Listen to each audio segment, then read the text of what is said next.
नमस्कार, आप देख रहे हैं हमारा morning power packed prime time show. इसका नाम है नया सवेरा। मैं हूं आंचल गुलाटी गुंबर, मेरे साथ में मेरी सहयोगी संध्या।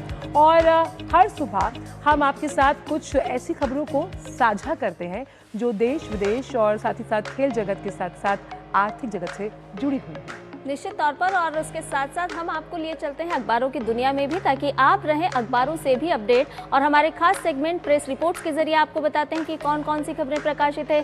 साथ ही साथ आत्मनिर्भर भारत की झलक और आर्थिक विकास की रफ्तार भी नया सवेरा के माध्यम से आपको देखने को मिलती है। एक दिन एक उत्सव के जरिए आपको दिखाते हैं एक अलग ही राज्य की सुंदर सी और सांस्कृतिक छटा भी। तो आइए नया सवेरा की कर लेते हैं शुरुआत इस वक्त की सुर्खियों के साथ।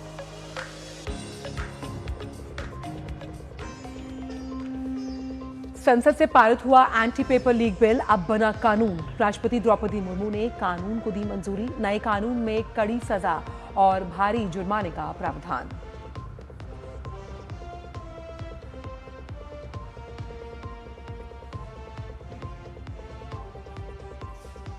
प्रधानमंत्री नरेंद्र मोदी ने जंतर मंतर प्रोटेस्ट के दौरान अभद्र भाषा का इस्तेमाल करने वाले बच्चों को किया माफ।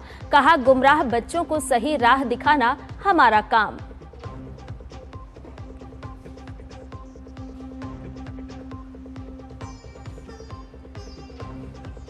प्रधानमंत्री नरेंद्र मोदी आज आंध्र प्रदेश में भोगपुरम एयरपोर्ट समेत 17,900 करोड़ रुपए की विकास परियोजनाओं की करेंगे शुरुआत। कर्नाटक के मैसूरू में विवेक स्मारक का करेंगे उद्घाटन।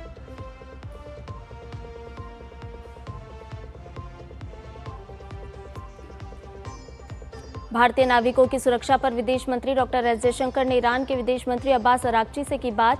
पश्चिम एशिया तनाव पर जताई चिंता। कहा, भारत हमेशा संवाद और कूटनीति का समर्थक।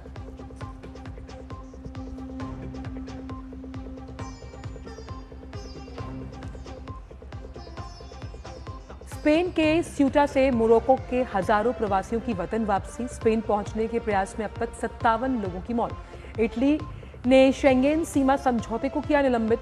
स्पेन के साथ लगी हवाई और समुद्री सीमाएं भी की गई बंद।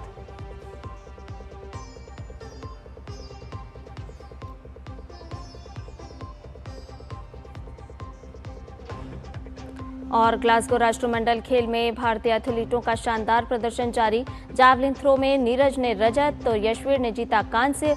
5 स्वर्ण सहित 23 पदक के साथ भारत अंक तालिका में 10वें स्थान पर।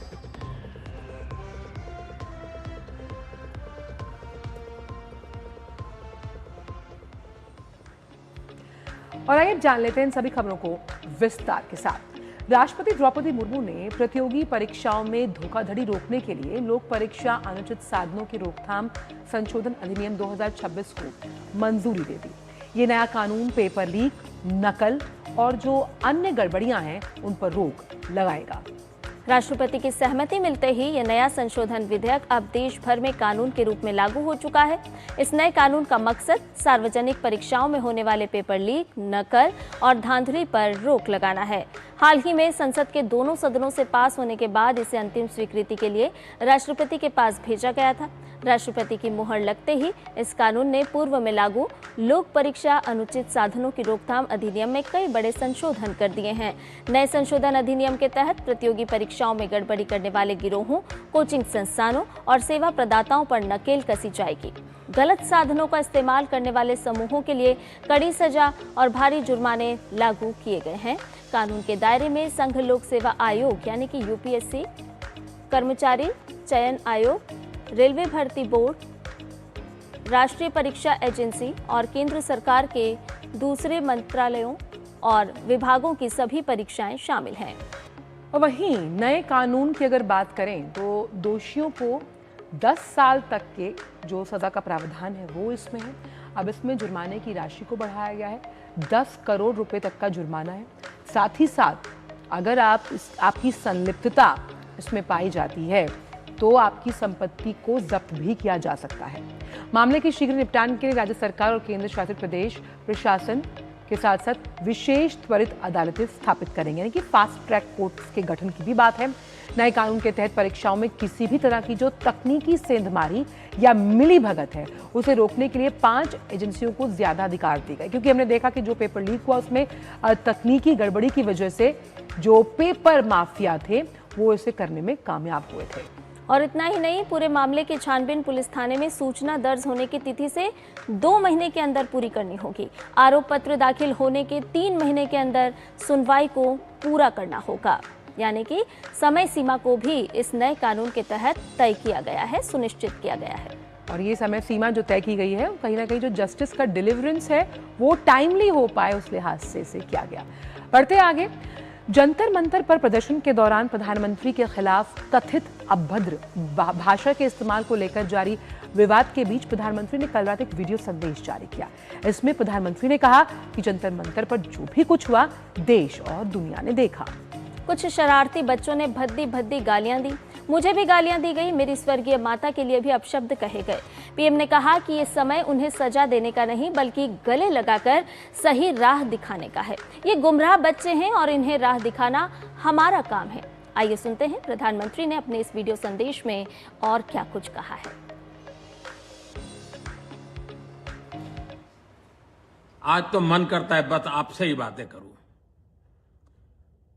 जंतर मंतर पर जो कुछ भी हुआ देश और दुनिया ने देखा है। कुछ शरारती बच्चों ने भद्दी भद्दी गालियां बोली, किसी भी सभ्य समाज को शोभा न दे ऐसे शब्दों का प्रयोग किया गया। मुझे तो गालियां दी गई, मेरी स्वर्गीय माता को भी गालियां दी गई।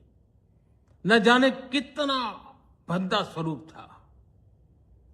लेकिन मैं आज बात करना चाहता हूं कि बचपन में गलतियां होती हैं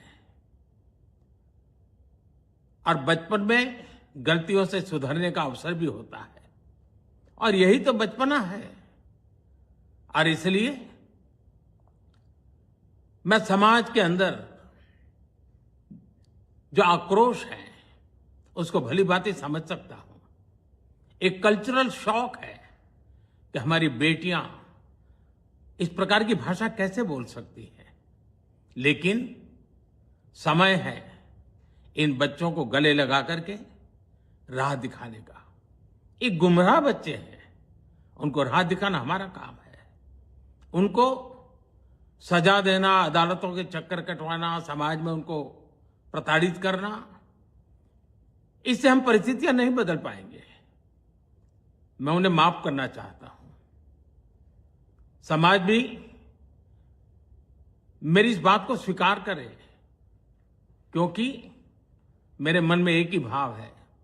कभी कभी दांतों तले हमारी जीभ आ जाती है, खून निकल आता है, लेकिन हम दांत तोड़ते नहीं है, क्योंकि दांत भी हमारे हैं, जीभ भी हमारी है, बच्चे भी हमारे हैं।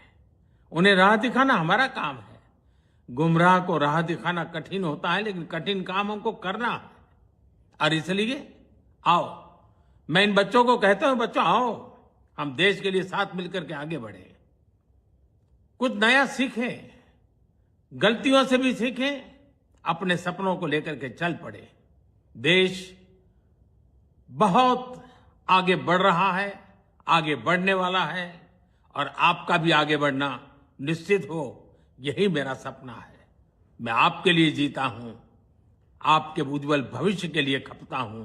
आओ हम मिलकर के देश को आगे बढ़ाएं। बहुत बहुत धन्यवाद दोस्तों। बस आओ, गलतियों से सीखो, आगे बढ़ो। गलतियों से सीखना है, आगे बढ़ना है। प्रधानमंत्री नरेंद्र मोदी ने अपना ये वीडियो संदेश खास तौर पर देश के बच्चे और युवाओं के लिए साझा किया है। और इसी पर चर्चा के लिए हमारे साथ जुड़ गए वरिष्ठ पत्रकार विजय त्रिवेदी जी। उनसे इस चर्चा को आगे बढ़ाते हैं। विजय जी, आपसे समझना चाहेंगे, प्रधानमंत्री नरेंद्र मोदी ने अपना जो वीडियो संदेश जारी किया है उसके माध्यम से अगर हम समझें तो प्रधानमंत्री ने कई बड़ी बातों का जिक्र यहाँ पर देश के युवाओं के लिए, उन्हें राह दिखाने के लिए किया है।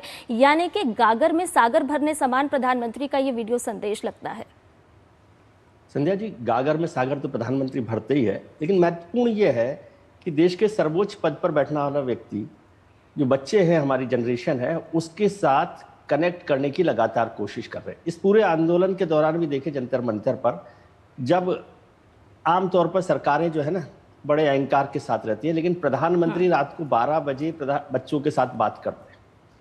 लगातार बात होती है, नया कानून बनाया जाता है, उसके बाद बच्चों को छोड़ने की बात होती है। तो हमारे राजनीतिक दल उसमें बात करते हैं कि नहीं, वहाँ पर भी कुछ लोग थे जिन्होंने चर्चा की कि उनको छोड़ा नहीं जा रहा, ये नहीं किया जा रहा। गालियों को लेकर भी बहुत बातें हुई, उन गालियों की चर्चा करना कोई बहुत उचित बात नहीं है, लेकिन प्रधानमंत्री उससे आगे चलकर, ये होता तो यह है कि अभी कल रात तक बात हो रही थी कि सरकार उन सब लोगों को क्या सजा देगी, कहाँ तक पकड़ा जाएगा, क्या नहीं होगा, लेकिन उससे 2 कदम आगे बढ़कर प्रधानमंत्री इस बात को कह रहे हैं कि गलतियां होती हैं और गलतियों से सीखना चाहिए। तो गलतियों से सीखने की बात करके बच्चों को, उनका जो भविष्य है, जो अंधकार में हो सकता था, जिसकी आशंकाएं बनी रहती हैं कि पुलिस कैसे व्यवहार करेगी, सरकार कैसे बर्ताव करेगी, उससे भी एक नया सवेरा दिया। आपके प्रोग्राम का नाम नया सवेरा है। ये जो प्रधानमंत्री का संदेश है ना, वो उन बच्चों के लिए, उस नई पीढ़ी के लिए नया सवेरा है। और वो कह रहे हैं कि गलतियां की है लेकिन अब आगे बढ़िए, माफ करता हूं। और ये माफ करना जो है केवल बच्चों के लिए संदेश नहीं है, हमारी सरकार में बैठे हुए अफसरों के लिए भी संदेश है और राजनीतिक दलों के लिए भी संदेश है कि अब इस चैप्टर को बहुत आगे वो नहीं बढ़ा सकते, उससे आगे निकलना पड़ेगा और इस चैप्टर को खत्म करके सारा देश जो है आगे बढ़े।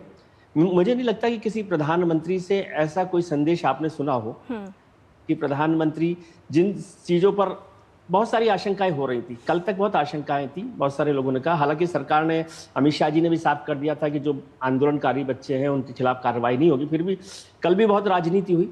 मुझे लगता है प्रधानमंत्री ने ये संदेश देकर बच्चों को भी एक संदेश दिया है और हमारे सारे राजनीतिक दल हैं उनको भी संदेश दिया है, और ये एक नया सवेरा है, नई शुरुआत है। त्रिवेदी साहब, खास तौर पर समस्या को पहचान के उसका निवारण करना, ये प्रधानमंत्री के व्यक्तित्व का एक बहुत बड़ा, हम कह सकते हैं, अलंकार रहा है। और ऐसे में जिस तरह से प्रधानमंत्री ने उन बच्चों को माफ़ किया और गलतियों से सीखने की जो सलाह दी है, ये इस बात को पुरजोर तरीके से स्थापित करता है कि हमें समस्या का निवारण करना है, ना कि जिस तरह से बच्चों को सजा देने की बात की जा रही थी, लेकिन प्रधानमंत्री ने एक बहुत बड़ा दिल दिखाते हुए उन्हें माफ़ किया। बिल्कुल ठीक बात है, बिल्कुल ठीक बात है। समस्या का निवारण करना, समस्या को खत्म करना, समस्या का रास्ता निकालना, ये प्रधानमंत्री की आदत में रहा है। ठीक है, कई बार होता है कि कुछ लोगों को लगता है कि सरकार बैक ट्रैक कर रही है। मुझे आज फिर से वो सुबह भी याद आती है जब सुबह 9 बजे प्रधानमंत्री जी ने किसान बिल के जो थे उनको वापस लिया था, कानूनों को, किसान कानूनों को। किसान कानून किसानों के हित के थे, किसानों को भी बाद में समझ में आया, प्रधानमंत्री ने, सरकार ने भी उस पर फैसला किया था, लेकिन प्रधानमंत्री को लगा कि इसको अभी समझाना मुश्किल काम है, तो वो खुद सुबह 9 बजे, मुझे आज भी वो सुबह याद आती है कि प्रधानमंत्री आकर किसानों को हित के लिए, किसान नाराज ना हो या किसान किसी के भ्रम में ना आए, किसी से भरमाए नहीं, इसलिए उन्होंने उस फैसले को किया। आज भी वो सुबह है जिसमें प्रधानमंत्री जी ने ये बात की। और ये अहंकार की बात हम करते हैं, ये शब्द के तौर पर लगता है, हम आपस में देखें, अहंकार बहुत बड़ा शब्द है और शब्द जितना उससे भी बड़ा होता है अहंकार, उससे पार पाना इतना आसान काम नहीं। कह दें हम कि प्रधानमंत्री ने अहंकार छोड़कर ये किया है, अभी हम अपने में झांकेंगे तो पता पड़ेगा कि अहंकार से ही तो बड़े होते हैं। इसके साथ विजय जी, बहुत आसान लगता है जी, इसके साथ साथ प्रधानमंत्री ने युवाओं की ऊर्जा को सही दिशा में ले जाने की भी बात कही है। उन्होंने कहा है कि आइए हम सब मिलकर के आगे बढ़ते हैं क्योंकि देश आगे बढ़ रहा है। ऐसे में यहाँ पर बात आती है कल्चरल शॉक की भी, क्योंकि प्रधानमंत्री ने कल्चरल शॉक की बात कही। सांस्कृतिक दृष्टि से अगर हम देखें तो ये कहीं ना कहीं चिंता का विषय भी नजर आता है। बिल्कुल, उन्होंने बहुत संभल के शब्द का इस्तेमाल किया है, कल्चरल शॉक। जो कल्चरल शॉक है वो उन्होंने आंदोलन में जो बच्चियां थी उनके लिए खासतौर से लिया, क्योंकि हम लोग अभी भी जेंडर सेंसिटिव समाज है, उसमें पुरुषों के पास ये एक तरह का छूट मिली हुई है कि वो कुछ अनुचित भी बोल लें तो चल जाता है, लेकिन हम बच्चियों को, लड़कियों को, महिलाओं के लिए ये उम्मीद करते हैं कि वो ज़्यादा बेहतर तरीके से बर्ताव करें। हालांकि अब तो समाज बदल रहा है, बहुत सारे बच्चे लोग इस पर भी बहस कर सकते हैं कि ये जेंडर सेंसिटिविटी आप क्यों रखते हैं, जेंडर न्यूट्रलिटी पर क्यों नहीं आते, लेकिन समाज बदलने में भी वक्त लगता है। गालियां भी समाज में चलती हैं, ऐसा नहीं है कि नहीं चलती है, लेकिन गालियों की एक सीमा होती है, गालियों का एक पैरामीटर भी होता है, और कब किसको कौन कहाँ गाली दे रहा है इसका भी मायने होता है। उस सब को छोड़कर, और जेंडर के लिए जो कल्चरल शॉक की बात की है, प्रधानमंत्री जी इतने बड़े हैं तो जाहिर है कि उनको भी कल्चरल शॉक तो लगा ही होगा। हम जैसे लोग भी, हम भी अब बुजुर्ग हो रहे हैं तो कल्चरल शॉक लगता है, लेकिन नई पीढ़ी को ये मानने में भी कि भाई कल्चरल शॉक क्यों देखते हैं आप, उसको समझ के, उस भावना को समझकर। और मैं तो कह रहा हूँ कि बच्चियों के लिए नहीं, जो लड़के लोग भी हैं, बच्चे लोग भी हैं, इस गालियों और इस बर्ताव से आगे निकलकर देश को आगे बढ़ाने के लिए, और उससे पहले खुद को आगे बढ़ाने के लिए काम में लग जाएं, जुट जाएं। ये जो एग्जाम्स हो रहे हैं जिन पर कड़ा कानून बना है, उस कानून का फायदा उठाकर ज़्यादा मजबूत तरीके से ज़्यादा बेहतर प्रदर्शन करने की तैयारी करें। बिल्कुल, और जिस विकसित भारत 2047 के उस लक्ष्य को हम प्राप्त करना चाहते हैं, जो उसकी 4 भुजाएं हैं, उनमें युवाओं का अहम रोल है। प्रधानमंत्री हमेशा कहते हैं कि युवा बहुत कुछ बदलने का मादा रखते हैं और टीम वर्क के साथ हमें काम करना है। बहुत बहुत शुक्रिया आपका त्रिवेदी जी, आप सुबह सुबह इस खबर पर जुड़े और अपने अपने विचार इस मंच से साझा किए। बहुत बहुत शुक्रिया अपना कीमती समय देने के लिए।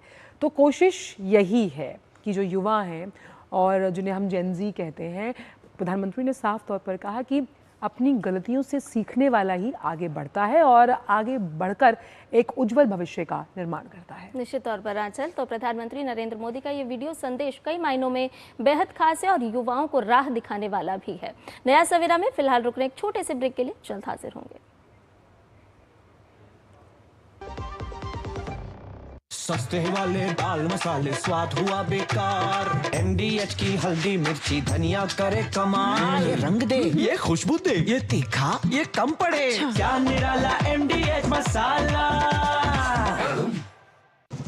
ओ हरी भैया, अरे वाह, खेतों में कौन सी फसल लगाए हो? 12 महीने कमा कर दे ऐसी फसल। क्या? मैंने नया व्यवसाय शुरू किया है। उसके लिए पैसे? इसमें किसी निवेश की जरूरत ही नहीं। अच्छा, मुखिया जी। अरे मुखिया जी, नमस्ते। अरे हरी, कब आ रहे हो? आप बस चलिए, मैं पहुंचता हूं। अब मैं LIC एजेंट हूं। LIC एजेंट बनो, अब बड़ा सोचो। हमारी वेबसाइट पर जाएं या अपनी नजदीकी LIC शाखा से संपर्क करें। मेरी पसंद, मेरी पसंद, मेरी पसंद, मेरी पसंद, हमारी पसंद, हम सबकी पसंद। मजबूत देश का मजबूत सरिया हो गया स्टील। ब्रेक के बाद सभी का स्वागत। बढ़ते आगे, प्रधानमंत्री नरेंद्र मोदी आज आंध्र प्रदेश के विजयनगरम जिले के भोगापुरम में 17,900 करोड़ रुपए से अधिक की कई विकास परियोजनाओं की आधारशिला, उद्घाटन और राष्ट्र को समर्पित करने वाले हैं। वो भोगपुरम में अत्याधुनिक अल्लूरी सीताराम राजू अंतर्राष्ट्रीय हवाई अड्डे का भी उद्घाटन करेंगे। प्रधानमंत्री नरेंद्र मोदी आंध्र प्रदेश की पहली सेमीकंडक्टर विनिर्माण सुविधा की आधारशिला भी रखेंगे।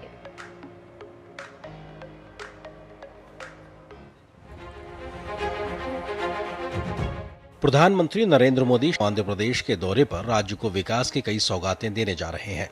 वे विशाखापट्टनम, भोगपुरम और कुरनूल में 17,900 करोड़ रुपए से अधिक की लागत वाली बुनियादी ढांचे, ऊर्जा, सेमीकंडक्टर और परिवहन से जुड़ी कई महत्वपूर्ण परियोजनाओं का उद्घाटन और शिलान्यास करेंगे। प्रधानमंत्री सबसे पहले भोगापुरम स्थित अल्लूरी सीताराम राजू अंतर्राष्ट्रीय हवाई अड्डे के यात्री टर्मिनल भवन का निरीक्षण करेंगे। 5,640 करोड़ रुपए से अधिक की लागत से सार्वजनिक निजी भागीदारी मॉडल के तहत विकसित ग्रीनफील्ड अल्लूरी सीताराम राजू अंतर्राष्ट्रीय हवाई अड्डे को प्रतिवर्ष 60 लाख यात्रियों की क्षमता के अनुरूप तैयार किया गया है। ये एयरपोर्ट हमारा है, इसलिए पूरा एयरपोर्ट बनाए। आंध्रा का कल्चर बोले तो रंगोली और संक्रांति का बहुत महत्वपूर्ण बनाता है आदमी को। सो ये देखिए, आप रूप देखिए, आप स्पोर्ट देखिए, ये लोकल कल्चर का what you call will become reflect करता है। हवाई अड्डे में परिचालन दक्षता बढ़ाने और भविष्य की विमानन आवश्यकताओं को पूरा करने के लिए उन्नत बुनियादी ढांचे, अत्याधुनिक प्रौद्योगिकी और टिकाऊ सुविधाओं को शामिल किया गया है। टर्मिनल भवन को ग्रीन बिल्डिंग मानकों के अनुरूप डिजाइन किया गया है और इसका पंजीकरण US green building council USGBC के साथ किया गया है। नई उड़ान, एक नई पहचान, लोगों को जोड़ने से रोजगार और अवसरों के नए द्वार खोलने तक, विकास को नई रफ्तार देने से पूर्वी भारत को वैश्विक विमानन मानचित्र पर नई पहचान दिलाने तक भोगापुरम अब उड़ान के लिए पूरी तरह तैयार है। विशाखापट्टनम स्थित ASIP सेमीकंडक्टर परियोजना को ASIP टेक्नोलॉजीज प्राइवेट लिमिटेड और दक्षिण कोरिया के APACT के सहयोग से विकसित किया जा रहा है। यह इंडिया सेमीकंडक्टर मिशन के तहत स्वीकृत आंध्र प्रदेश की पहली सेमीकंडक्टर विनिर्माण इकाई होगी। यह संयंत्र प्रतिवर्ष लगभग 9.6 करोड़ सेमीकंडक्टर चिप्स का उत्पादन करेगा और उच्च कौशल वाले रोजगार के अवसर पैदा करेगा। हाईटेक सेमीकंडक्टर मैन्युफैक्चरिंग से लेकर क्लीन एनर्जी ग्रिड तक, या यूं कहूं कि अत्याधुनिक हाईवेज के नेटवर्क्स तक, आंध्र प्रदेश लगातार विकास के रथ पर सवार होकर नए आयाम गढ़ रहा है। हरित ऊर्जा के क्षेत्र में देश को आत्मनिर्भर बनाने की दिशा में प्रधानमंत्री कुरनूल और अनंतपुरम से जुड़ी कई ट्रांसमिशन योजनाओं की शुरुआत करेंगे। इनसे राज्य में ऊर्जा क्षमता में बढ़ोतरी होने के साथ ही देश में स्वच्छ ऊर्जा से जुड़े लक्ष्यों को हासिल करने में मदद मिलेगी। प्रधानमंत्री 1880 करोड़ रुपए से अधिक की राष्ट्रीय राजमार्ग परियोजनाओं की आधारशिला रखेंगे और राष्ट्र को समर्पित करेंगे। इनमें NH365 BG के रेचेरला से गुरुवायूर खंड तक का 4 लेन वाला एक्सेस कंट्रोल ग्रीनफील्ड राजमार्ग, गुरुवायूर से देवरापल्ले खंड तक का 4 लेन वाला एक्सेस कंट्रोल ग्रीनफील्ड राजमार्ग और NH67 पर 4 लेन वाला ताड़ीपत्री बाईपास शामिल है। प्रधानमंत्री NH565 के पेंचलाकोना येरपेडू खंड पर लिंग समुद्रम में उच्च स्तरीय पुल की आधारशिला भी रखेंगे। इन परियोजनाओं से विजयवाड़ा और कई अन्य शहरों में यातायात जाम कम होगा, सड़क सुरक्षा में सुधार होगा, विशाखापट्टनम और हैदराबाद के बीच यात्रा की दूरी और समय कम होगा और क्षेत्रीय संपर्क को बढ़ावा मिलेगा। ब्यूरो इनपुट के साथ तापस भट्टाचार्य और अंकित मिश्रा की रिपोर्ट, DD न्यूज। और उत्तर आंध्र प्रदेश के विकास को नई उड़ान मिलने जा रही है। प्रधानमंत्री आज आंध्र प्रदेश के विजयनगरम जिले के भोगपुरम में अलूरी सीताराम राजू अंतर्राष्ट्रीय हवाई अड्डे का उद्घाटन करने वाले हैं। और इस सिलसिले में हमारे संवाददाता तापस भट्टाचार्य ने GMR समूह के deputy managing director I Prabhakar Rao से खास बातचीत की है। आपको सुनवाते हैं। मेरे साथ इस वक्त मौजूद है I Prabhakar Rao, group deputy MD GMR के, और बात करेंगे शानदार, आप देख सकते हैं ये भोगापुरम का नया अंतर्राष्ट्रीय एयरपोर्ट बन चुका है। प्रधानमंत्री नरेंद्र मोदी 1 अगस्त को इसका इनॉग्रेशन करेंगे। बात कर रहे हैं sir gateway of the east and beauty of the east भी कह सकते हैं इसको, कह सकते हैं। हम सब लोग इतना एक्साइट है होगा, और हमारा ऑनरेबल प्राइम मिनिस्टर इनॉग्रेट कर रहे हैं 1 अगस्त को इतना एयरपोर्ट। हम एयरपोर्ट बनाते हैं, लोकल कल्चर को अंदर लाता है, बाकी लोग समझाना ये एयरपोर्ट हमारा है, इसलिए पूरा एयरपोर्ट बनाए। आंध्रा का कल्चर बोले तो रंगोली और संक्रांति का बहुत महत्वपूर्ण बनाता है आदमी के। सो ये देखिए, आप रूप देखिए, आप स्पोर्ट देखिए, ये लोकल कल्चर का what you call it become reflect करता है। अपार्ट फ्रॉम दैट हम लोग है ना, ये सस्टेनेबिलिटी के लिए बहुत ज्यादा ध्यान रखता है। एयरपोर्ट में क्या होता है ना, 5 मेगावाट का सोलर पावर बना गया। इसके बाद में हम लोग पूरा पानी का पूरा बंदोबस्त ऐसा किया, पूरा पानी रिसाइकल हो जाता है, वेस्ट वाटर कमी है। इसको वाटर हमारा पार्ट STP है, वाटर ट्रीटमेंट प्लांट है, पूरा रेडी है। अपार्ट इसके अलावा हम लोग क्या करना, पूरा एरिया में ग्रीनरी 60 एकर्स लैंड हम लोग पूरा ग्रीन बना दिया। 40,000 से ऊपर ट्री प्लांटेशन किए हम लोग। एक जानना चाहेंगे आखिरी बार, कब तक ये एयरपोर्ट ऑपरेशनल हो जाएगा? हम लोग तय किया 17 अगस्त 00 आवर से airport declared open. Prabhakar sir ने कहा 17 अगस्त को ये एयरपोर्ट ऑपरेशनलाइज हो जाएगा और यहाँ के नॉर्थ आंध्रा पूरा ईस्ट, इस भोगापुरम एयरपोर्ट को कहा जाता है गेटवे ऑफ द ईस्ट। यहाँ की लोगों के लिए ये सच में एक शानदार एयरपोर्ट और शानदार रहन सहन का एक नया तरीका, नया एग्जाम्पल सेट करेगा ये Bhogapuram international airport. Camera person Shubham के साथ मैं तापस भट्टाचार्य, दूरदर्शन समाचार, आंध्र प्रदेश। और भोगपुरम एयरपोर्ट से ही जुड़ रहे हैं हमारे संवाददाता तापस भट्टाचार्य। तापस, हमने तस्वीरों में देखा कि वर्ल्ड क्लास एयरपोर्ट जो है जिसका उद्घाटन आज प्रधानमंत्री करेंगे, और कनेक्टिविटी को तो ये मजबूत करेगा ही, लेकिन साथ ही साथ टूरिज्म और जो आर्थिक गतिविधियां हैं उन्हें भी रफ्तार मिलती हुई नजर आएगी इस एयरपोर्ट के जरिए। बिल्कुल आंचल, आपने बहुत सही कहा, क्योंकि कनेक्टिविटी जो है बहुत महत्वपूर्ण होती है। नॉर्थ आंध्रा जो है वो कनेक्ट करता है आपका जो ईस्ट पूरा पार्ट है, नॉर्थ आंध्रा कहिए, श्रीकाकुलम कहिए, ये इसके विजयनगरम कहिए, थोड़ा आगे चले जाएंगे तो उड़ीसा, झारखंड, ये जो पूरा इलाका है ये सो कनेक्ट करता है। इनफैक्ट अगर हम बात करें तो इस पूरे इलाके में कोई मतलब बड़ा एयरपोर्ट नहीं था। जो विशाखापट्टनम का जो एग्जिस्टिंग एयरपोर्ट था वो खुद एक डिफेंस एनक्लेव में था, यानी उसको और बढ़ाना मुमकिन नहीं था। और बात चल रही थी कि किस तरीके से इस जगह को और डेवलप किया जाए। देखिए आंध्र प्रदेश में अभी कोशिश की जा रही है कि बाहर से, जैसे मेटा, गूगल या अपना ऑफिस लेके आ रहे हैं, सेमीकंडक्टर हब की जो आज अब मैंने स्टोरी में बात की वो लगाया जा रहा है। तो इन सब चीजों को आगे बढ़ाने के लिए बहुत महत्वपूर्ण था कि एक इकोसिस्टम सिविल एविएशन का क्रिएट किया जाए। उसके वजह से ये एयरपोर्ट तैयार किया गया। ये पहला फेज है एयरपोर्ट का। 6 मिलियन पैसेंजर फर्स्ट फेज में इसका लाभ उठा सकते हैं। इसके बाद इसका दूसरा और तीसरा फेज भी बढ़ाने की उम्मीद है अगर लोगों की और ज्यादा जरूरत पड़ेगी तो। और ये पूरा एयरपोर्ट अगर तैयार हो जाएगा 3 फेजों में तो करीब 18 मिलियन लोगों को इससे डायरेक्ट फायदा मिलेगा। तो ये तो लोगों को फायदा मिलने की बात है। दूसरा है कि यहाँ पे इकोसिस्टम तैयार होगा, यानी MRO तैयार होगा, जहाँ पे जो इंजीनियरिंग एयरपोर्ट का जो टेक्निकल नो हाउ है उसका भी एक हब तैयार होगा। एरोपोर्टलिस बोले जाते हैं, जो पूरा एक इकोसिस्टम होता है वो तैयार होगा। तो कहीं ना कहीं ये पूरी जो सिविल एविएशन का जो इकोसिस्टम है उसको तैयार करने में ये भोगापुरम इंटरनेशनल एयरपोर्ट जो है वो बहुत बड़ी एक मिसाल तैयार करेगा। अगर हम बात करें बाकी एयरपोर्ट्सों की तो उसमें भी हम देखेंगे कि ये एक ऐसा एयरपोर्ट है जो इंटीग्रेटेड है, यानी सारी चीजें एक जगह पे है।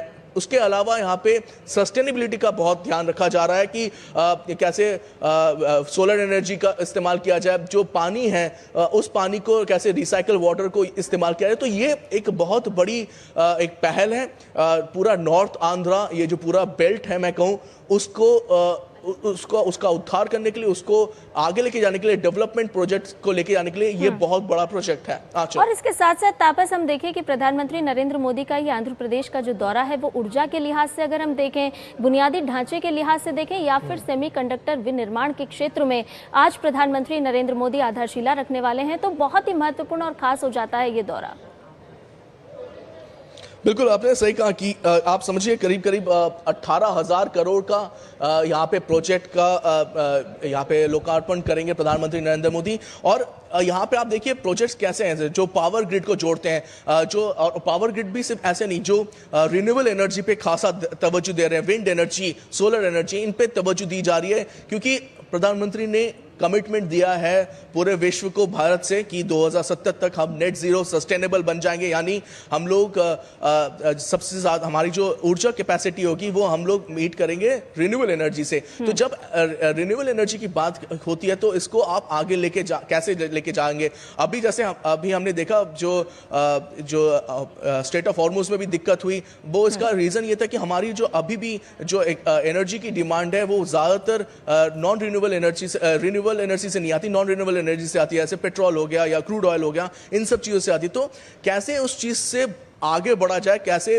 वो विजन आगे है कि आप अगले 5 साल 10 साल का नहीं सोचें, आप अगले 15-20 साल के बारे में सोचें कि वहां पे कैसे पहुंचेंगे। और अगर वहां पे तब पहुंचना है तो अभी से उस पर काम करना पड़ेगा। तो ये पूरा पावर ग्रिड कहिए, यहाँ पे जो सेमीकंडक्टर की बात कर रहे हैं हम, पहले आज से 10 साल पहले सेमीकंडक्टर के मैन्युफैक्चरिंग के बारे में कोई सोच नहीं सकता था, लेकिन आज हम सेमीकंडक्टर मैन्युफैक्चरिंग के बारे में सोच रहे हैं, डिजाइन के बारे में सोच रहे हैं, और हब बनाने की बात करें, विश्व का जो हब है उसको बनाने की बात करें, तो वो एक बहुत बड़ी एक बदलाव हम देख पा रहे हैं। और 18,000 करोड़ के करीब लागत का ये जो यहाँ पे लोकार्पण होगा, ये दर्शाता है कि प्रधानमंत्री का विजन जो है आंध्र प्रदेश के लिए कितना आगे है। और यही हम देख पा रहे हैं कि एक के बाद एक ये जो प्रोजेक्ट्स हैं वो इसका एक जीता जागता उदाहरण है। भोगापुरम इंटरनेशनल एयरपोर्ट शायद मैं कहना चाहूँगा कि मैं जितने भी एयरपोर्ट अभी तक देखे हैं उनमें से शायद सबसे सुंदर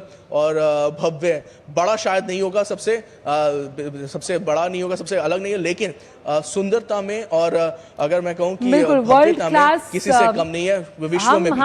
हम तस्वीरों के माध्यम से भी देख पा रहे हैं, आप जहाँ खड़े हैं ये अपने आप में विश्व स्तरीय एयरपोर्ट कहीं ना कहीं दिखाई पड़ रहा है प्रत्यक्ष रूप से। और जब इसका उद्घाटन किया जाएगा तो जाहिर सी बात है आंध्र प्रदेश की जनता और पूरे देश के लिए इसे जब समर्पित करेंगे प्रधानमंत्री, तो कनेक्टिविटी, पर्यटन और उनके कल्चरल कनेक्ट को भी वो यहाँ पर दर्शाता हुआ नजर आएगा। बहुत बहुत शुक्रिया आपका तापस। आगे भी जब प्रधानमंत्री का कार्यक्रम होगा आपसे लगातार चर्चा जारी रहेगी। फिलहाल शुक्रिया इन तमाम जानकारियों को हमसे साझा करने के लिए। और वहीं प्रधानमंत्री आज कर्नाटक का दौरा भी करेंगे। वहाँ प्रधानमंत्री मैसूरू में स्वामी विवेकानंद को समर्पित एक केंद्र जो है उसका उद्घाटन करने वाले हैं। स्वामी विवेकानंद सांस्कृतिक युवा केंद्र विवेक स्मारक अपने आप में एक इतिहास को समेटे हुए है। कैसे, आपको दिखाते हैं।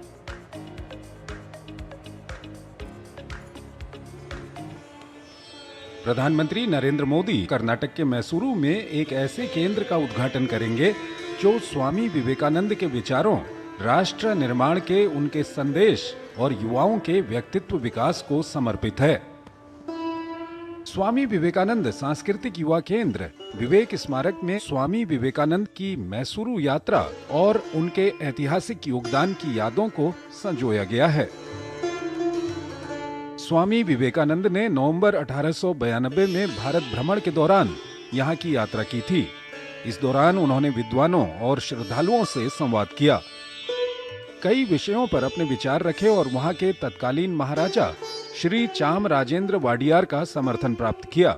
महाराजा के सहयोग ने ही स्वामी विवेकानंद की 1893 में शिकागो में आयोजित विश्व धर्म संसद की ऐतिहासिक यात्रा को संभव बनाया था।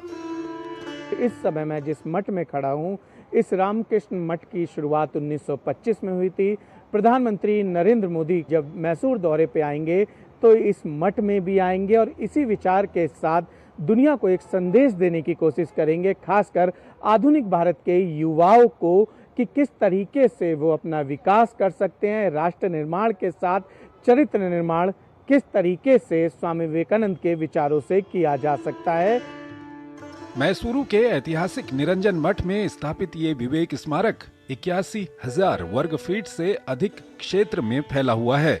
इसमें मुख्य भवन के साथ एक अलग एनेक्सी ब्लॉक भी बनाया गया है। इनमें 4D एक्सपीरियंस सेंटर, प्रदर्शनी हॉल, करीब 700 लोगों की क्षमता वाला एम्फी थिएटर, क्लासरूम और कॉन्फ्रेंस रूम, लाइब्रेरी और रीडिंग रूम, ध्यान और योग केंद्र शामिल हैं। इस केंद्र के जरिए आसपास के शैक्षणिक संस्थानों के छात्रों के साथ साथ शहरी और ग्रामीण क्षेत्रों के युवाओं को भी लाभ मिलेगा।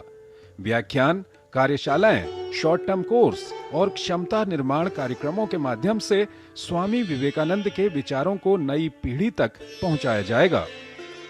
19वीं शताब्दी में नरेंद्र दत्त यानी स्वामी विवेकानंद ने कहा, नया भारत गढ़ो, तो 21वीं शताब्दी में प्रधानमंत्री नरेंद्र मोदी ने कहा, विकसित भारत की ओर बढ़ो। उत्तिष्ठत जागृत प्राप्य वरान निबोधत के मंत्र के साथ प्रधानमंत्री नरेंद्र मोदी ने नए भारत के गढ़ने की जो परंपरा शुरू की है, भारत के सांस्कृतिक पुनर्जागरण का जो महायज्ञ शुरू किया है, उसमें यह विवेक स्मारक अहम पड़ाव है। राष्ट्र निर्माण में संलिप्त देशवासियों के लिए यह विवेक स्मारक प्रेरणा का प्रतीक है, तो लाखों लाखों युवाओं के लिए, कोटि कोटि युवाओं के लिए यह पुण्य तीर्थ है।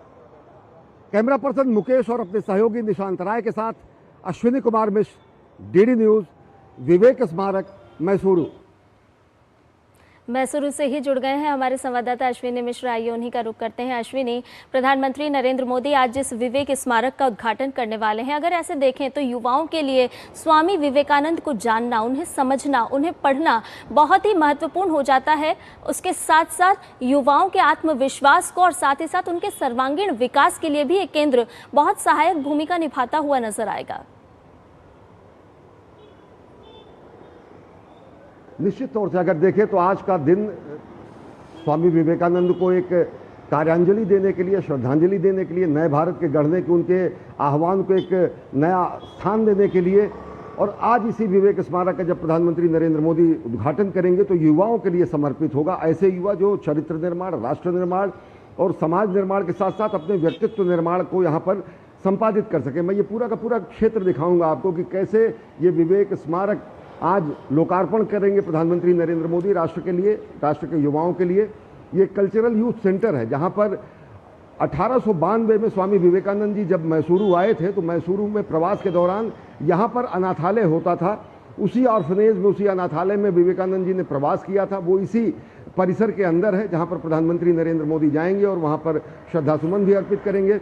भगवान शिव का एक मंदिर है यहाँ पर, और ये देखिए अत्यधिक सुव्यवस्थित तरीके से सुसज्जित, आधुनिक सुविधाओं से सुसज्जित ये विवेक स्मारक युवाओं के लिए समर्पित है। जहाँ पर अध्ययन केंद्र है, जहाँ पर योग का केंद्र है, जहाँ पर ध्यान का केंद्र है, जहाँ पर कौशल विकास का केंद्र है, जहाँ पर शैक्षणिक गतिविधियों को संपादित करने के लिए केंद्र है, जहाँ पर संगोष्ठियों और बैठकों का आयोजन करने के लिए एक एमपी थिएटर है, जहाँ पर युवाओं के कौशल विकास के लिए अन्य विकास किए गए हैं, जहाँ पर प्रतियोगी छात्राओं के तैयारी करने वाले युवाओं के लिए, पढ़ने वाले युवाओं के लिए, चाहे वो 9 से लेकर स्नातकोत्तर तक के हों, उनके लिए अध्ययन केंद्र है। और पुस्तकालय है। पुस्तकालय प्रतियोगी परीक्षाओं से भी संबंधित है, और पुस्तकालय जो है रामकृष्ण मठ और भगवान रामकृष्ण मठ और रामकृष्ण मिशन से संबंधित जो पुस्तकें उनकी प्रदर्शनी और विक्रय केंद्र भी है।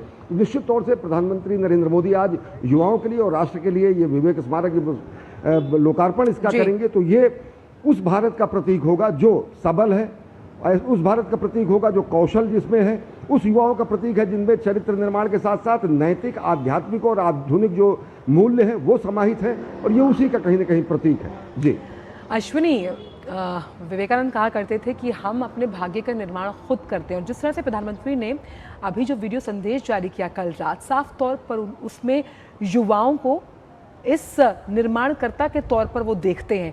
और आज भी जो स्वामी विवेकानंद है, इस वक्त की अगर बात की जाए तो जेन ज़ी के लिए उनके ये विचार प्रासंगिक है और बहुत बड़ी ज़रूरत भी।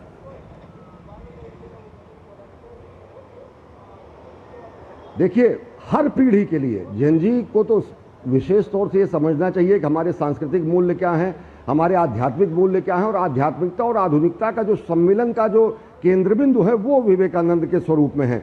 भारत अगर देखिए, भारत की आध्यात्मिकता और आधुनिकता को अगर कोई शारीरिक स्वरूप दिया जाए तो वो विवेकानंद है। अपने संस्कृति को, अपनी परंपरा को, अपने धर्म को समाहित करते हुए वैज्ञानिकता और आधुनिकता और साथ ही साथ नवीनतम जानकारी को समाहित करके एक पुंज तैयार किया जाए तो वो विवेकानंद है।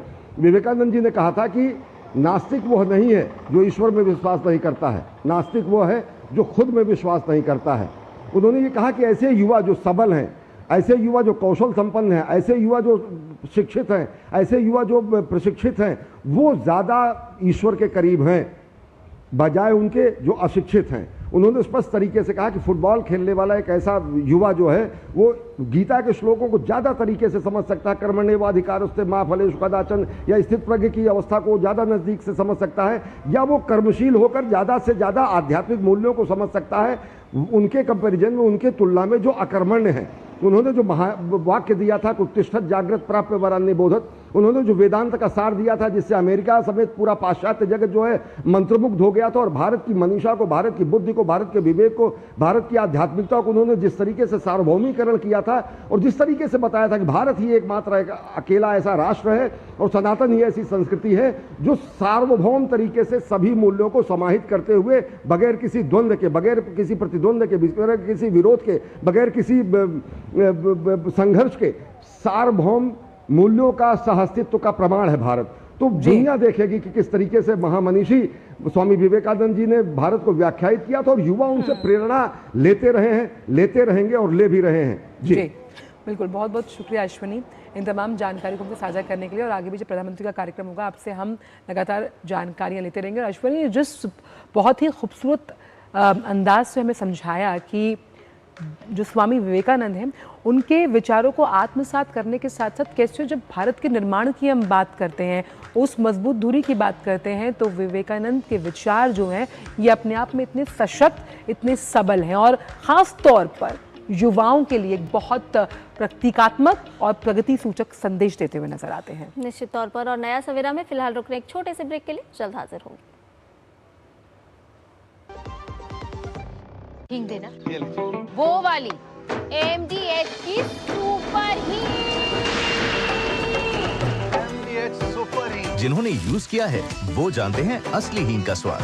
MDH सुपर हींग, शुद्धता का असली तड़का। असली मसाले सच सच MDH। जब धरती चीर कर निकलता है लोहे का पत्थर और मिलता है मोंगिया के जोश से, फिर तपता है, पिघलता है और बनता है फौलाद। अब होता है सरिया सारी खूबियों के साथ। मोंगिया स्टील, मजबूत देश का मजबूत सरिया। जरा सोच के देखिए, आपके पास कुछ ऐसा है जो आपकी दुनिया बदल सकता है। जानते हैं क्या? आपका अपना सोना। सोना क्या नहीं कर सकता? सोना आपको अपने सपनों का घर दिला सकता है, आपके बच्चों का भविष्य बना सकता है। सोना आपकी हर इच्छा पूरी कर सकता है। तो भारत की सबसे बड़ी gold loan NBFC Muthoot finance से गोल्ड लोन लीजिए और फिर देखिए सोना क्या नहीं कर सकता। मुथूट फाइनेंस, जहां विश्वास ही परंपरा है। कॉल कीजिए 1-800-313-1212।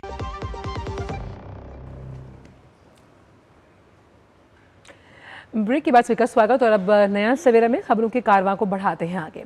विदेश मंत्री डॉक्टर एस जयशंकर ने ईरान के विदेश मंत्री अब्बास अरागची से टेलीफोन पर बात की। डॉक्टर जयशंकर ने क्षेत्र में जारी संघर्ष पर भारत की गहरी चिंता व्यक्त की और सभी पक्षों से व्यावसायिक यानी कि कमर्शियल जहाज हैं और उसके साथ साथ नाविकों पर किसी भी परिस्थिति में हमला न करने की अपील की गई है। और साथ साथ उन्होंने ये भी स्पष्ट कहा कि भारत किसी भी पक्ष द्वारा वाणिज्यिक जहाजों पर किए गए हमलों की कड़ी निंदा करता है। बातचीत के दौरान ईरान के विदेश मंत्री ने मौजूदा घटनाक्रम और चल रही चर्चाओं पर ईरान का पक्ष भारत के सामने रखा।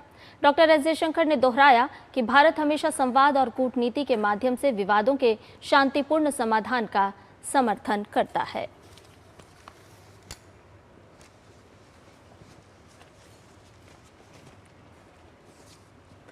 और हमारे हाथों में समाचार पत्र देखकर आप समझ के होंगे वक्त तो चला है हमारे खास सेगमेंट प्रेस रिपोर्ट्स का और आपको दिखाते हैं कि क्या दिलचस्प खबरें हम आपके लिए समेट कर लाएं। तो संध्या, पहली खबर निश्चित तौर पर सबसे पहली खबर आज हम आपको बताते हैं कि पहली बार वंदे भारत ने से पहुंचाया गया हार्ट और सफल ट्रांसप्लांट से बची जान। जी हां, बहुत ही खूबसूरत ये खबर है जहां सूरत से अहमदाबाद तक ग्रीन कॉरिडोर बनाया गया और सूरत से अहमदाबाद तक 250 किलोमीटर का ये सफर था। UN मेहता इंस्टीट्यूट में सफल ट्रांसप्लांट हुआ है और अभियान जो है वो रेलवे, पुलिस, RPF ने मिल करके संचालित किया है। तो भारतीय रेलवे ने शुक्रवार को पहली बार ऐसा किया है कि वंदे भारत एक्सप्रेस के जरिए डोनर का हृदय सूरत से अहमदाबाद पहुंचाकर एक मरीज की जान बचाने में अहम भूमिका निभाई है। बिल्कुल। और आइए अब रुक करते अगली खबर का, जो कि जनसत्ता से हम ले रहे हैं और यहाँ पर हम बात कर रहे हैं किसी की घर वापसी की, उस भावनात्मक वापसी की जिसका इंतजार वो सालों से कर रही थी। हम बात कर रहे हैं तस्लीमा नसरीन की। 19 साल बाद वो कोलकाता लौटी। नवंबर 2007 के बाद उन्होंने कोलकाता की जो ज़मीन है उस पर पैर रखा और उनके लिए बहुत ही भावनात्मक क्षण था क्योंकि अपने साहित्य के लिए जो विरोध प्रदर्शन चल रहा था उसकी वजह से वो निर्वासन यानी कि एग्जाइल में रह रही थी और उसको इस वापस आने को उन्होंने अपनी घर वापसी बताया और उन्होंने कहा कि किस तरह से जो बंगाल है वो उनके दिल में हमेशा जीवंत रहा, वो इससे कभी भी उसका जो कनेक्शन है वो कभी टूटा नहीं। और उन्होंने ये भी कहा कि ये वो खुशी है और खुशी के साथ साथ एक दर्द भी है जो कहीं ना कहीं उनके दिल में आज भी है क्योंकि कितने साल वो अपनी इस जन्मभूमि से दूर रहीं और आज कट्टरपंथ के खिलाफ एक कार्यक्रम में भी वो शामिल होंगी। साथ ही साथ उन्होंने ये भी कहा कि ये निजी तौर पर मेरी घर वापसी नहीं है, बल्कि उन्होंने ये कहा कि कैसे ये जो वापसी है वो उस आवाज़ का प्रतीक है जो अगर आपकी रचनात्मकता का दमन करते हैं जो लोग, ये उस वापसी को और मजबूत बताता है कि देखिए कि कभी ना कभी तो सुबह होती ही है। आइए अगली खबर का रुख करते हैं और ये खबर है आपके पर्यटन से जुड़ी हुई। आपको बता दें कि प्रकृति के नैसर्गिक सौंदर्य का अगर आप आनंद लेना चाहते हैं तो आप डालिम टार की ओर जाइए। लेप्चा समुदाय का गौरवशाली इतिहास भी यहाँ पर आपको जानने को मिलेगा। प्राचीन किले यहाँ पर मिलेंगे। विहंगम दृश्य आपकी यात्रा को और भी यादगार बनाता हुआ नजर आएगा। साथ ही साथ लेप्चा संस्कृति और व्यंजन का भी आप लुत्फ ले सकते हैं। तो सिलीगुड़ी के हिमालय पर्वत पर बसे कालिम्पोंग जिले में स्थित है ये डालिम टार। अपनी प्राकृतिक सुंदरता की वजह से अब पर्यटन के मानचित्र पर लगातार तेजी से उभर रहा है। तो आप भी अगर किसी पर्यटन की कोई अलग जगह ढूंढ रहे हैं तो आप यहाँ पर जा सकते हैं। आप यहाँ के इतिहास को समझ सकते हैं, पर्यटन का लुत्फ ले सकते हैं और सौंदर्य को भी निहार सकते हैं। बिल्कुल, तो ये एक अनएक्सप्लोरेबल डेस्टिनेशन हो सकता है, जो लगातार जिन डेस्टिनेशंस पर लोग जाते हैं उनके लिए एक अलग एक्सपीरियंस होगा अगर वो इसे एक्सप्लोर करना चाहते हैं। और प्रेस रिपोर्ट्स के बाद आइए अब जान लेते हैं दुनिया भर से जुड़ी कुछ खास खबरें, देखते हैं कि क्या कुछ हो रहा है अंतर्राष्ट्रीय जगत में। और बात कर लेते हैं यहाँ पर यूरोप की। यूरोप एक बार फिर बड़े प्रवासन संकट की चपेट में है। उत्तरी अफ्रीका में स्थित स्पेन के स्वायत्त एन्क्लेव स्यूटा में महज 2 दिनों के अंदर अभूतपूर्व संख्या में प्रवासियों के अवैध रूप से घुसने के पूरे महाद्वीप में सुरक्षा और आव्रजन नीतियों पर नई बहस छिड़ गई है। स्पेन ने अपने गृह मंत्रालय के अनुसार अगर हम देखें तो 50,000 से ज़्यादा लोग समुद्री रास्तों से स्यूटा में दाखिल हुए, जिनमें से करीब 48,000 लोगों की मोरक्को वापसी करवाई जा चुकी है। इस दौरान सीमा पर मची अफरा तफरी के बीच भगदड़ मचने और डूबने से अब तक 57 लोगों की मौत हुई। स्पेन के प्रधानमंत्री पेड्रो सांचेज ने स्यूटा पहुंचकर इस घटनाक्रम को स्पेन की क्षेत्रीय संप्रभुता का गंभीर उल्लंघन बताया और अवैध रूप से प्रवेश करने वालों की शीघ्र वापसी का भी निर्देश दिया है। और इस संकट का असर अब पूरे यूरोप में दिखाई दे रहा है। इटली ने स्पेन के साथ शेंगेन व्यवस्था को अस्थायी रूप से निलंबित करने की घोषणा कर दी है, जिसे मैड्रिड ने यूरोपीय संधियों के विपरीत बताया है। वहीं अमेरिकी विदेश विभाग ने इस संकट के लिए स्पेन की आव्रजन नीतियों को जिम्मेदार ठहराया है, जबकि फ्रांस ने स्पेन सीमा पर पुलिस बल 5 गुना बढ़ाने और निगरानी को कड़ी करने का फैसला कर लिया है।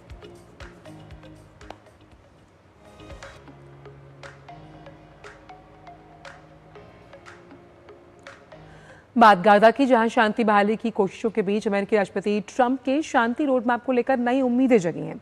संयुक्त राष्ट्र ने सभी पक्षों से समझौते को पूरी प्रतिबद्धता के साथ लागू करने की अपील की। हालांकि इसके सफल क्रियान्वयन से पहले कई चुनौतियां अभी भी बरकरार।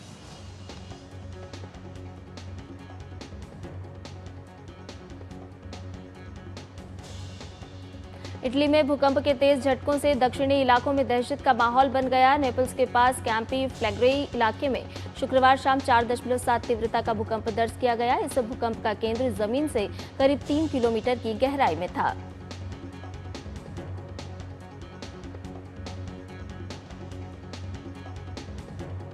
तुर्की में जंगल की आग ने एक बार फिर मुश्किलें बढ़ाई। दक्षिण पश्चिमी आयदिन प्रांत में भड़की भीषण आग पर काबू पाने के लिए फायर फाइटर्स और राहत दल लगातार अभियान चला रहे हैं। आसमान में हेलीकॉप्टर्स की मदद से पानी की बौछारें कर रहे हैं। आग बुझाने की कोशिश की जा रही है। यूक्रेन की राजधानी कीव में राष्ट्रपति व्लादिमीर ज़ेलेंस्की के खिलाफ लोगों का विरोध प्रदर्शन लगातार जारी है। शुक्रवार को हजारों की संख्या में यूक्रेनी नागरिक सड़कों पर उतरे और उन्होंने पूर्व रक्षा मंत्री मिखाइलो पाजरोव को पद से हटाए जाने के लिए नाराजगी जताई। अमेरिका के कैलिफोर्निया के सैन डिएगो स्थित marine corps air station Miramar के पास मरीन कॉर्प्स का F-35B लड़ाकू विमान दुर्घटनाग्रस्त हुआ। हादसे से पहले पायलट ने सुरक्षित एग्जिट कर अपनी जान बचाई। घटना के कारणों की जांच जारी है।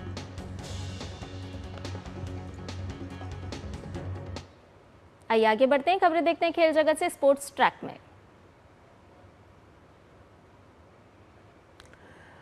और बात करते हैं जैवलिन थ्रोअर नीरज चोपड़ा की, जिन्होंने कॉमनवेल्थ गेम्स में सिल्वर मेडल जीता।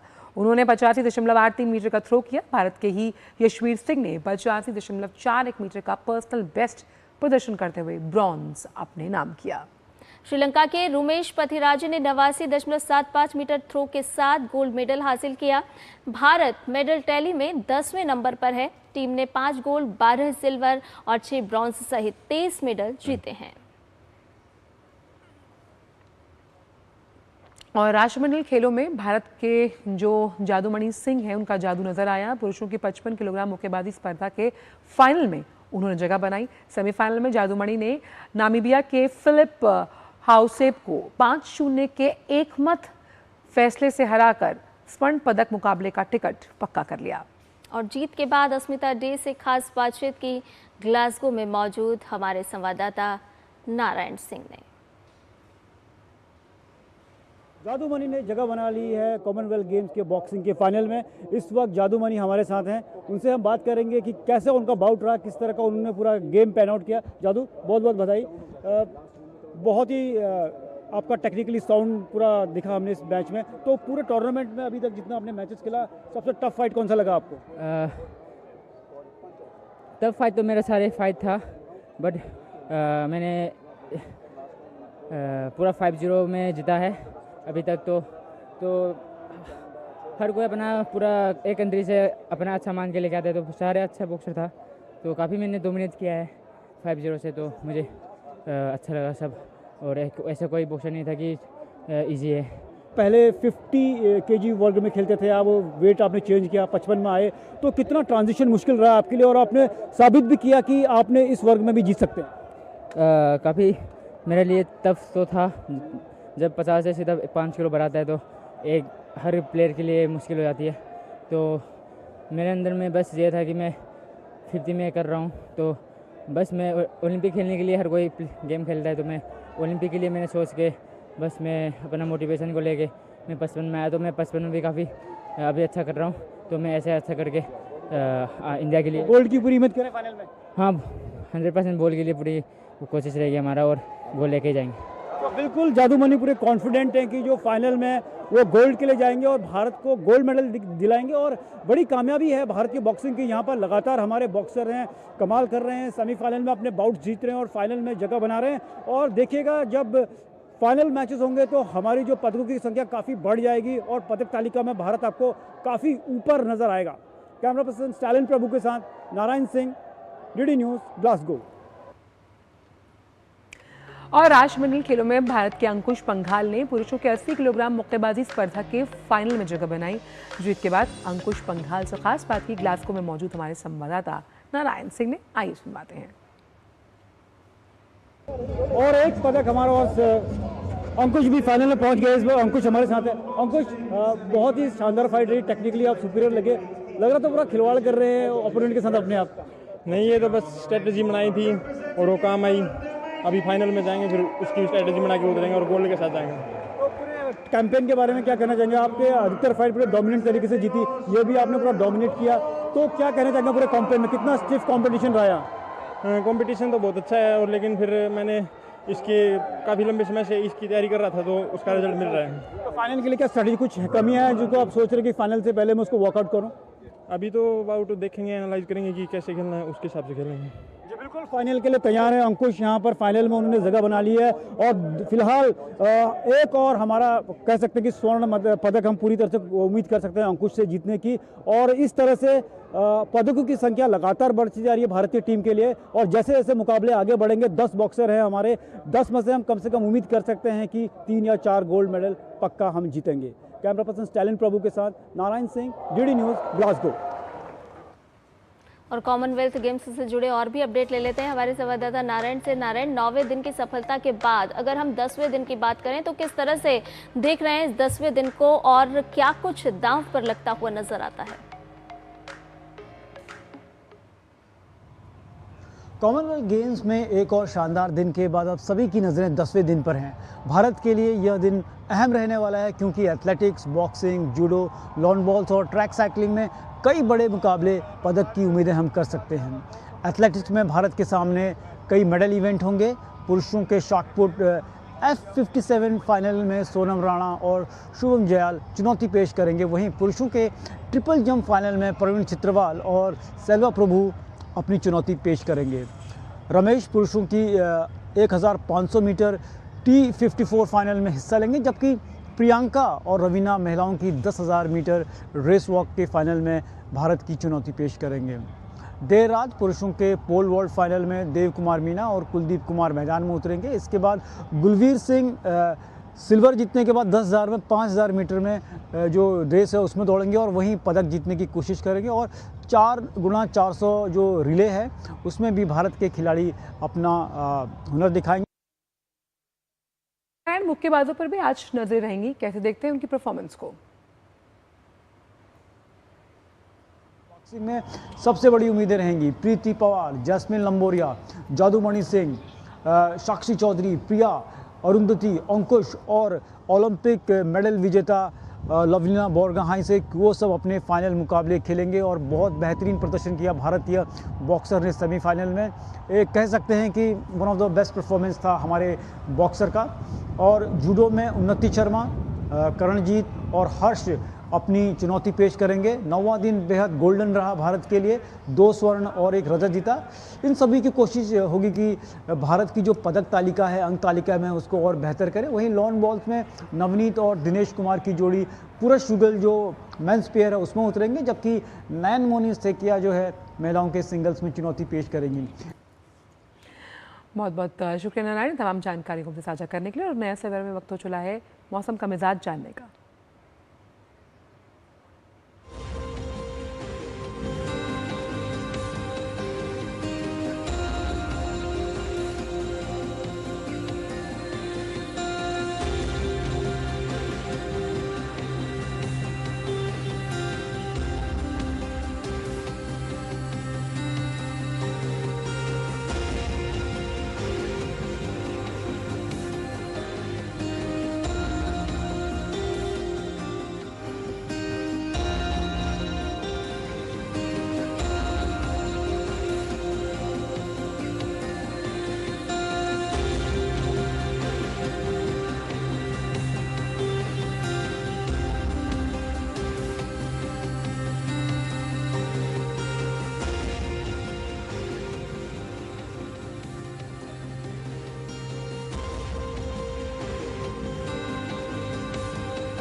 और नया सवेरा में वक्त हो चला है आप सभी से विदा लेने का, लेकिन जाने के साथ साथ आपको कुछ खूबसूरत तस्वीरों के साथ छोड़े जाएंगे। आपको ले चलते हैं दक्षिण भारत के तमिलनाडु के तूतीकोरिन, जहां प्रवासी फ्लेमिंगो का मनमोहक ये जो नज़ारा है, हज़ारों किलोमीटर का सफ़र तय कर ये पहुंचते हैं यहाँ पर।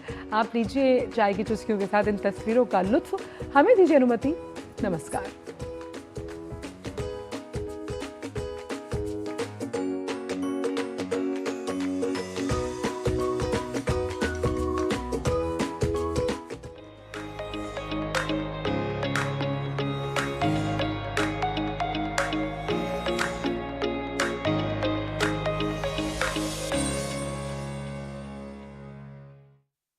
She